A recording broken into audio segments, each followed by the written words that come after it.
What if I told you a weird looking plane helped humans to reach the moon? It sounds unbelievable, isn't it? But it's true. But wait, before we get into this video, if you enjoy content about space, mysteries, and stories that make you think, so make sure to subscribe to my channel so you don't miss what's coming next. Also, you can follow me on Instagram and medium.com for more content beyond YouTube. Now, let's get into something really interesting. On the 16th of July 1969, the Saturn V rocket left Earth, taking the Apollo-level crew to the moon. This enormous rocket was key to achieving President Kennedy's goal of landing a man on the moon by the end of the decade. But without the help from an incredibly unique aircraft, the Apollo program's golden moment might not have happened in time. The aircraft in question was called Guppy.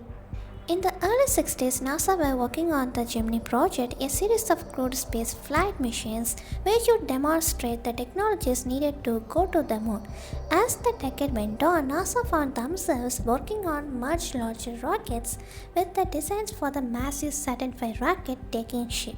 It was clear that transporting these giant rocket parts to the launch site was going to be an enormous challenge.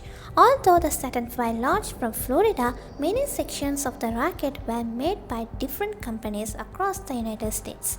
Each stage was too large to be transported by truck or train, so the only option was to send them on a barge. For some stages, this involved a 20-day journey around Mexico via the Panama Canal, not ideal for a program that was already under immense time pressure. At the same time, US airlines were replacing the Boeing 377 Stratocruisers with more modern jet engine airliners.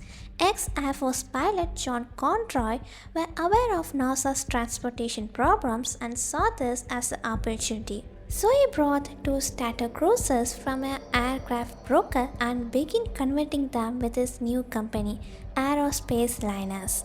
They begin by cutting one of the Stratocruisers in half and inserting a section from the other Stratocruiser to lengthen the vehicle by 5 meters. Then, to increase the size of the cargo bay, they built a new fuselage on top of the aircraft with a massive 6-meter diameter.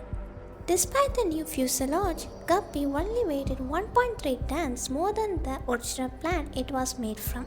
However, the enormous new shape caused a significant amount of drag and the aircraft could only fly at a cruising speed of 360 km per hour. NASA were very doubtful that the plane could even leave the ground, let alone carry the enormous rocket parts across the country. So Conroy flew Guppy to NASA Space Flight Center in Houston to give them a demonstration. After showing the plane's ability to fly safely, NASA were impressed and immediately began putting Guppy to work. The aircraft began transporting components for the Gemini program, cutting a 20-day journey down to just 18 hours. As the Apollo program began to develop, NASA was under a lot of pressure to assemble and launch the first Saturn V rocket, but Guppy's flaws were starting to show. In order to load cargo into the plane, the entire rear section of the aircraft had to be unbolted and wheeled away. The cargo bay was not pressurized, meaning certain payloads couldn't fly on the aircraft due to the change in pressure during flight. But when it came time to assemble the gigantic Saturn V, Guppy was not big enough to carry the massive third stage, which was urgently needed for the first flight test. NASA went back to Conroy and asked his company to make a new aircraft, so they made Super Guppy. This time, the aircraft was built using a military Stratocruiser which was lengthened by an extra 10 meters. The new fuselage had a diameter of 7.6 meters, much wider than the previous version. The new cargo bay was also fully pressurized, allowing more payloads to be transported. This larger version of the aircraft was now capable of carrying sections of the Saturn V rocket, including the third stage and the all-important instrument unit. The first Saturn V launch was scheduled for 1967, and despite some stages being a year behind schedule, Super Guppy delivered many of its payloads a year earlier than those delivered by barge. In November of 1967, the first ever Saturn V lifted off from the Kennedy Space Center less than 2 years before Apollo 11 would land on the moon. Over the next few years, Guppy flew over a million kilometers carrying enormous sections of delicate rocketry for the Gemini and Apollo programs. Without Guppy, transporting and assembling the Saturn V rocket would have put NASA months, perhaps years behind schedule. In a program which has suffered major delays, Apollo 11 achieved Kennedy's goal with just 5 months to spare.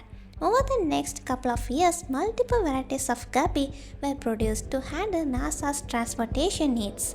This fleet continued to support NASA during the Skylab program in the 70s and the International Space Station program in the late 90s. Despite being an aircraft from the 60s, NASA still uses Guppy today to transport its largest components. So the next time you think about the moon landing, remember, it was not just rockets and astronauts. Behind the scenes, even something as strange as the Super Guppy played a role in making it possible.